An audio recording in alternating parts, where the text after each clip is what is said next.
It's cold outside. You and your friends are bundled up, throwing snowballs at each other, having fun. Maybe you even build a snowman or two.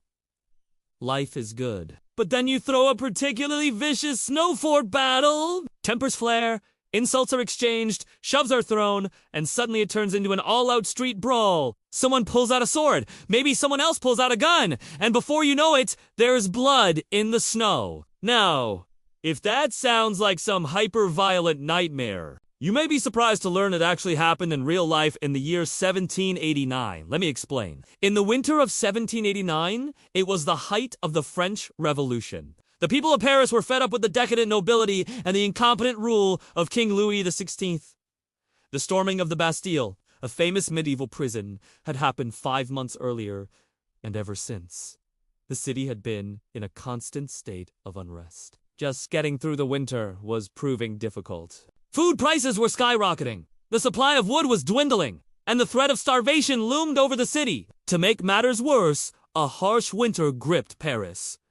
Storms raged and temperatures plummeted. People struggled to find enough fuel to keep their homes warm. The streets were often impassable, and many were too poor to afford shelter, food, or even clothing. In short, it was pretty bad. On January 5th, 1790, the people of Paris had endured 3 weeks of bitter cold. Several major fires and the death of thousands of fellow citizens.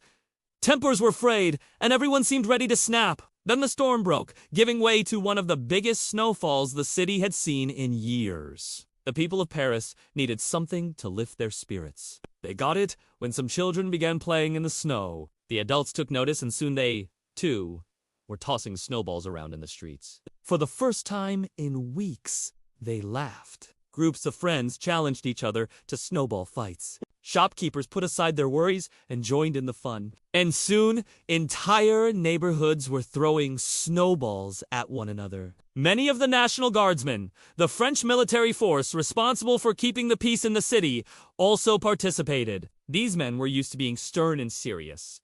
But they, too, found themselves unable to resist the urge to have some fun in the snow. Everyone from young children to grizzled old men were caught up in the snowball frenzy. It was one of the most innocent days the city had seen in a long time. Then everything changed. No one knows exactly what started it. All accounts agree that a snowball fight between 2 groups of National Guardsmen turned violent. One group claimed that a snowball thrown by one of the guardsmen hit a fellow officer a little too hard. Another said it was because a soldier refused to stop throwing snowballs, so he could help his wife carry their groceries home. Yet another said it was because a guard accidentally threw a snowball at the wrong person. Whatever the reason, the 2 groups began exchanging angry words along with their snowballs. Soon, the fight escalated, and more soldiers joined in. Before long, hundreds of National Guardsmen were hurling snowballs and curses at one another. The crowd grew. Angry shouts filled the streets, and then the first blood was spilled. According to one version of events, a young guardsman named Jean-Paul Marat was hit in the head by a particularly large snowball. Enraged, he reached for his musket and fired at the man who had thrown it. He missed, but the shot made everyone pause and think twice before hurling another snowball. It was the first of many. Others said that it was an off-duty guardsman who was struck by a snowball. But that doesn't matter much. The truth is that no one is entirely sure how the deadly snowball fight began, but once it did, things quickly spiraled out of control. To make matters worse, the crowds weren't just made up of soldiers. Civilians joined in on the fun, too, and they weren't above getting a little rough. Snowballs became weapons of war, packed tightly to inflict maximum damage. They were laced with small pebbles or chunks of ice, which cut and bruised the faces of those on the receiving end. Chunks of brick and paving stones were picked up and tossed into the mix. Some people even brought sticks, clubs, and swords into the fight. Within minutes, the game had become a full-blown riot. The soldiers at first seemed hesitant to fire on the crowds, but as the situation deteriorated, they began to do so. According to eyewitnesses, it looked like the beginning of the revolution all over again. The rioters were split into 2 factions. One was made up of working-class civilians and discontented soldiers. They were led by a charismatic young man named Jacques-Pierre Brie. The other was made up of wealthier shopkeepers and artisans. They were better organized and more disciplined. Although outnumbered, the more affluent rioters had the support of many of the National Guardsmen, which made them a formidable force. As the afternoon wore on, the fighting continued. Barricades were set up, stormed and abandoned. Shops were looted and destroyed. Street lamps were knocked over and smashed. The air was filled with the shouts of angry men, the crack of muskets, and the cocking of pistols. The ground was littered with snow and bugs. Many of the dead and dying were simply left where they fell. Others were dragged into the street and trampled underfoot. By nightfall, the streets were littered with corpses. Dozens more were wounded, and still, no one knew who had started it all. There were rumors that Brissot had been killed, but no one could find his body. Some said he had been beheaded. Others said he had been shot. Still, others said he had fled the city. In truth, Brissot was hiding in the attic of a house near the square, afraid for his life. He would later publish a pamphlet describing what he saw during the riot. In it, he wrote, "The inhabitants of Paris, carried away by the general contagion, attacked the National Guard.